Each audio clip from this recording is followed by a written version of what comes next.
دیکھیں، پہلی بات تو یہ ہے کہ ایک فرق سمجھ لیجئے، ہم جس زمانے میں رہ رہے ہیں، ایک زمانہ ہے نبی صلی اللہ علیہ وسلم کا، بلکہ آپ سے 1100-1200 سال بعد تک کا ایک یہ زمانہ ہے جس میں ہم رہ رہے ہیں۔ آپ نے یہ سنا ہوگا کہ دنیا بہت بدل گئی ہے، یہ ہو گیا ہے، نیشن سٹیٹس ہیں، ریاست بہت محکم ہو گئی ہے۔ تو یہ ذرا میں تھوڑا سا چاہتا ہوں ذرا آپ اس کو اچھی طرح سے سمجھ لیں۔ اس کو یوں سمجھیں، چلیں یہ بڑی اچھی مثال میرے ذہن میں آ گئی ہے۔ ہم جس جگہ پہ رہتے ہیں نا، یہ مری سے آگے جو ہمارا گاؤں ہے، تو یہ ہمارا جو قبیلہ ہے یہ کشمیر سے آیا ہے اس جگہ پہ۔ جب آیا تو یہ جگہ خالی پڑی تھی، انہوں نے آ کے آباد کر لیا، لیکن سارا علاقہ خالی نہیں تھا۔ آج آپ دیکھتے ہیں نا تو وہ پورے علاقے میں عباسی ہیں، مری میں بھی ہیں آگے، یہ اور قوموں کا تھا، مری کسی اور کے پاس تھا، ادھر جو ہے نا نتھیا گلی وغیرہ کی طرف اور لوگ آباد تھے۔ تو انہوں نے ان کے ساتھ پھر لڑائیاں کرنی شروع کی، آہستہ آہستہ آہستہ آہستہ یہ سارا جو ہے نا علاقہ اپنے قبضے میں کر لیا۔ یہ وہ دور ہے جب یہ تقریباً کیا ہوگا، آج سے کوئی 600 سال پہلے کی بات ہوگی، یعنی اس دور میں یہ ہو رہا ہے۔ سلطنت تو انڈیا میں تو موجود تھی نا، یہاں پہ یہ سارا کام کاروائیاں ہو رہی ہیں، کوئی پوچھنے والا نہیں ہے۔ جس نے جس کے علاقے پہ قبضہ کر لیا وہ اس کی زمین ہو گئی۔ اب ذرا اس کے بعد انگریز آیا۔ انگریز کے دور میں بھی شروع میں کوئی اتنی وہ چیز نہیں تھی، لیکن یہ کہ آج کے زمانے میں آ کے کیا بات ہو گئی ہے۔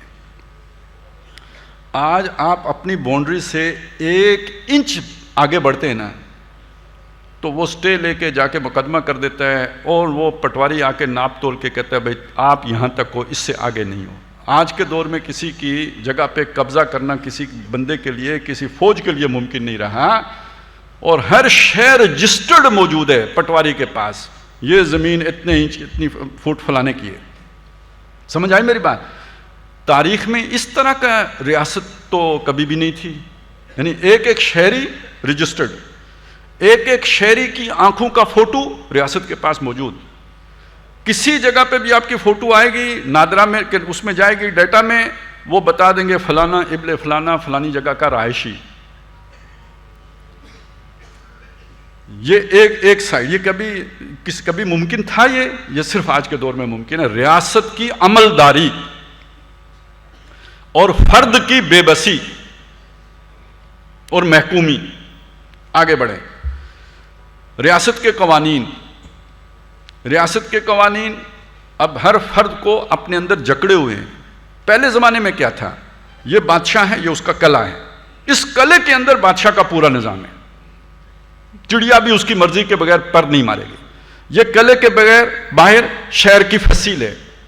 یہ جو شہر کی فصیل کے اندر لوگ آباد ہیں، یہ بہت حد تک قانون کے تابع ہیں۔ اصل میں یہ جو شہر ہوتا ہے نا، شہر کو مدینہ کہتے ہیں۔ قرآن مجید میں ایک لفظ آیا ہے فَلَوْلَا إِن كُنْتُمْ غَيْرَ مَدِينِينَ،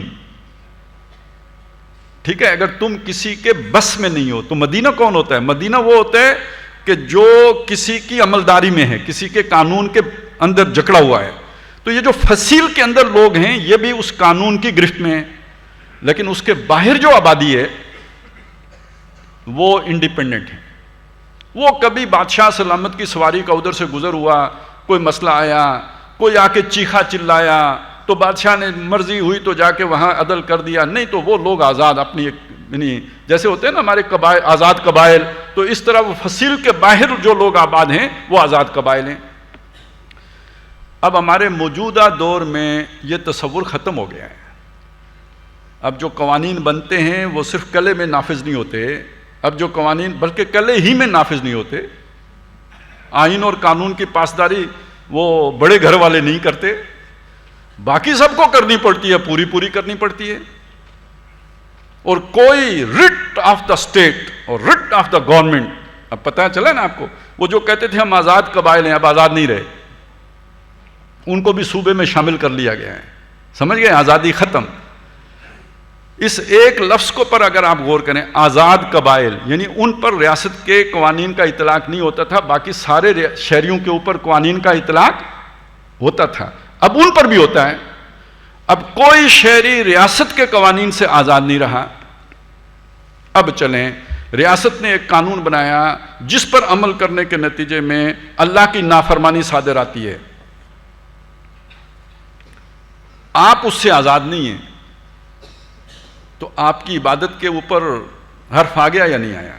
اچھا، کتنا بڑا حرف آیا، یہ سوچیں ذرا، کتنا بڑا حرف آیا۔ یہ جو اللہ کے قانون سے متصادم قانون تھا جس کی آپ نے تابعداری کی ہے، اس کو اللہ کیا کہتا ہے؟ یہ کس کا قانون ہے؟ طاغوت کا۔ دیکھیں طاغوت کون ہوتا ہے؟ آپ کو ترجمہ ملے گا شیطان، لیکن اصل بات سمجھ لیں طاغوت کیا ہے۔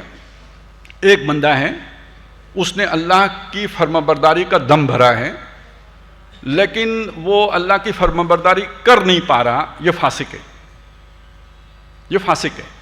ایک دوسرا بندہ ہے، وہ فرمانبرداری کرتا بھی نہیں اور کہتا ہے کروں گا بھی نہیں، یہ کافر ہے۔ سمجھ آئی میری بات کی؟ وہ کافر ہو گیا۔ یہ وہ نہیں کہتے جی جو نماز کا تارک ہے وہ گناہگار ہے اور جو منکر ہے وہ کافر ہے۔ اب سمجھ آئی میری بات کی؟ انکار کر دیا آپ نے، یہ کفر ہو گیا۔ اس کے بعد آپ نے کہا یہ میری نماز ہے، یہ پڑھو۔ یہ کون ہے؟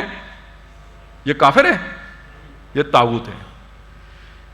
تو جس نے اپنا قانون بنایا اور کہا میرے قانون کی عمل درآمد کرو اس پر، نہیں تو تمہاری خیر نہیں ہے، یہ کون ہے؟ طاغوت ہے۔ آپ نے طاغوت کی مان لی اور اللہ کے چھوڑ دیا۔ کوئی سمجھ آئی؟ تقاضا کیا تھا؟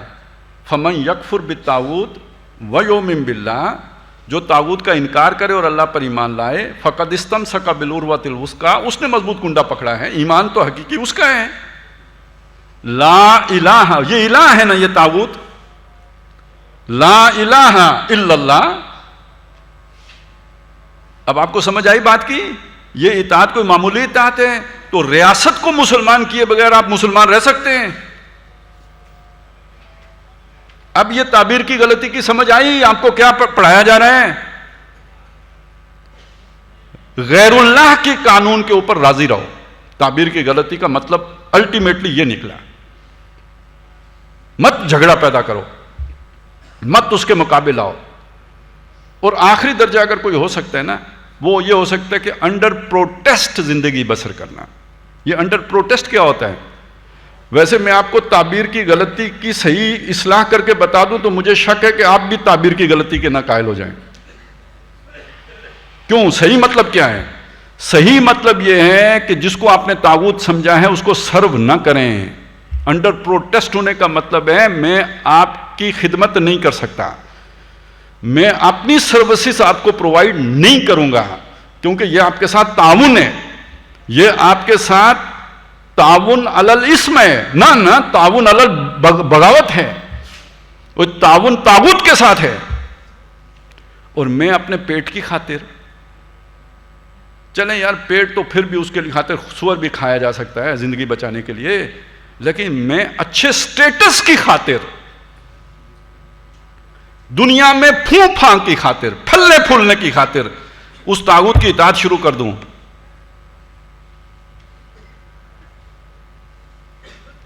کون سا ایمان ہے؟ کون سی اللہ سے محبت ہے؟ کون سا تقاضا ہے یہ ایمان کا یا محبت کا؟ تو یہ ہے انڈر پروٹیسٹ، کہ کم از کم پھر اس کے ساتھ تعاون نہ ہو، اس کے اندر پھیلا پھولا نہ جائے۔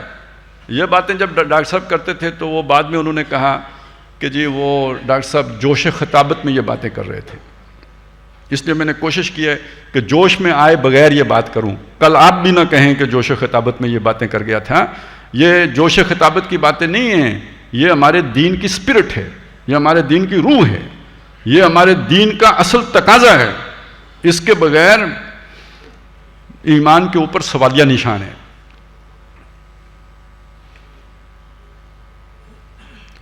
تو جب تعبیر کا مطلب یہ نکلتا ہے نا تو بندہ کہتا ہے یار یہ غلطی والی بات ہی ٹھیک ہے، کیونکہ چھٹتی نہیں ہے یہ کافر منہ سے لگی ہوئی۔ یہ دنیا چھوڑیں کیسے ہم؟ یہ عیاشیاں ترک کیسے کریں؟ اس کمفرٹ زون سے نکلیں کیسے؟ یہ تپتی راہیں مجھ کو پکاریں، دامن پکڑے چھاؤں گھنیری، یہ امتحان ہے۔ اس میں ڈالا گیا ہوں. تو اب آپ سوچئے جب تک یہ ریاست، یہ سٹرکچر پورا کا پورا مسلمان نہ ہو جائے، آج کے دور میں کسی فرد کے لیے اللہ کی کامل بندگی کرنا ممکن نہیں ہے.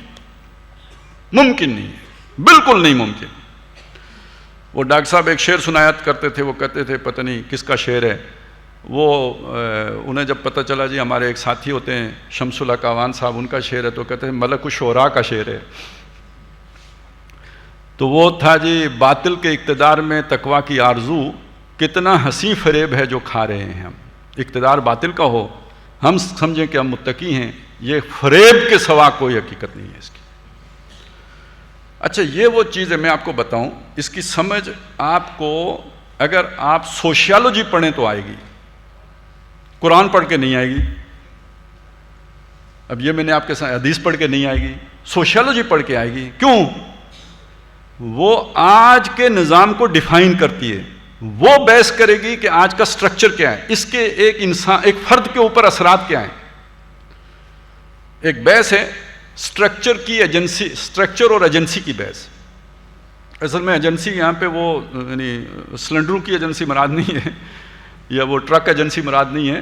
یہ ایجنسی یعنی روح اس سے مراد ہے، فرد، اور اس فرد کی اپنی داخلی خود مختاری، یہ اس کی ایجنسی ہے، پرسنل ایجنسی. اور سٹرکچر کا مطلب ہے یہ پورا سوشو اکنامک پولیٹیکل سسٹم جو ہے نا، یہ سٹرکچر ہے جس کے اندر وہ فرد موجود ہے.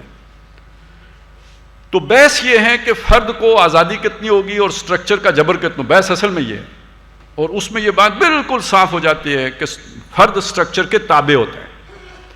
دیکھیں نا، آپ یوں سمجھ لیں، دریا کا پانی اگر گرم ہو تو کوئی قطرہ ٹھنڈا رہ سکتا ہے اس کے اندر، اور اگر دریا ٹھنڈا ہو تو اس کے اندر کوئی قطرہ گرم رہ سکتا ہے. تو اسی طرح آپ کا اگر اجتماعیت، وہ پوری کی پوری اجتماعیت اگر وہ بے دین ہو تو کسی فرد کے لیے دینداری آج کے دور میں ممکن نہیں رہی. فرعون کے دور میں ممکن تھی، حضور کے دور میں ممکن تھی. آج کے دور میں سٹرکچر اتنا جکڑ چکا ہے انسان کو، اور انفرادیت اتنی سکڑ چکی ہے دائرہ اس کا، کہ ایک مذہب کا کھانا اس کے پاس باقی رہ گیا ہے. دین کے کھانے میں وہ اللہ کی بندگی کا حق ادا ہی نہیں کر سکتا. یہ تھی وہ بات جو اقبال نے کہی تھی کہ غلامی میں گھٹ کے رہ جاتی ہے ایک جوئے کا ماب، اور آزادی میں بیر بے کراں ہے زندگی. وہ دین اگر آزاد ہو تو یہ زندگی عبادت میں، بندگی میں بیر بے کراں کی مانند ہوگی، اور اگر اوپر باطل کا نظام ہو تو اندر مذہب کا کھانا ایک جوئے کا ماب کے طور پر باقی رہ جائے گا. اتنے ہدایات پر آپ عمل کر سکتے ہیں، باقی آپ کے بس سے باہر ہے، آپ کے لیے ممکن نہیں ہے. اللہ کے احکامات 25 توڑ کر آدھے پر عمل کریں گے. تو یہ آج کا سٹرکچر ہے. اور آ گئی بات تزکیے کی. دیکھیں تزکیہ کس شے کا نام ہے؟ غامدی صاحب بھی یہی مانتے ہیں نا کہ شریعت پر عمل کرنے کا نام ہے. تو جب آپ پوری شریعت پر عمل ہی نہیں کر سکتے تو آپ کا تزکیہ کیسے ہوگا؟ یہ تو غامدی صاحب کی حد تک بات ہوئی. لیکن اصل میں تزکیہ کیا ہے؟ دل سے غیر اللہ کی محبت نکل جائے. مانتے ہیں آپ اس تزکیے کو؟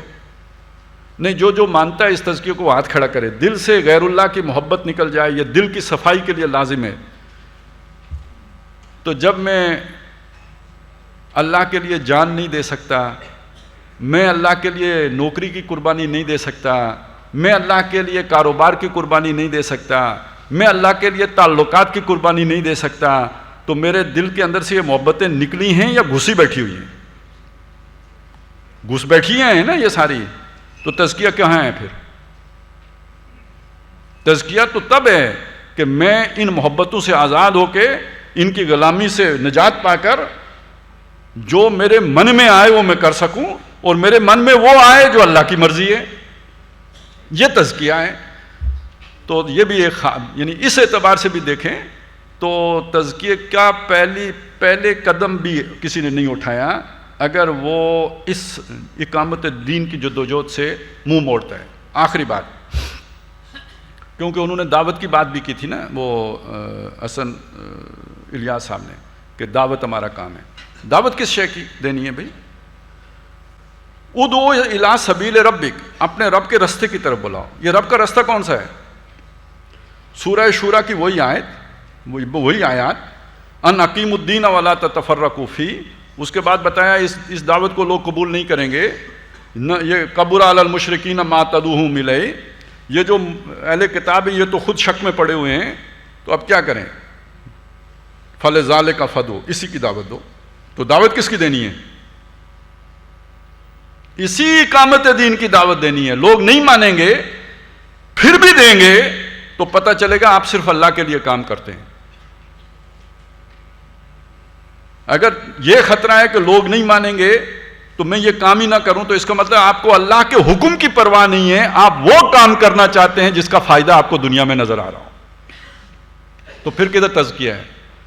تو جس اعتبار سے یہ آپ دیکھیں، یہ پورا لائل پور کا گھنٹہ گھر ہے، فیصل آباد کا، ٹھیک ہے نا؟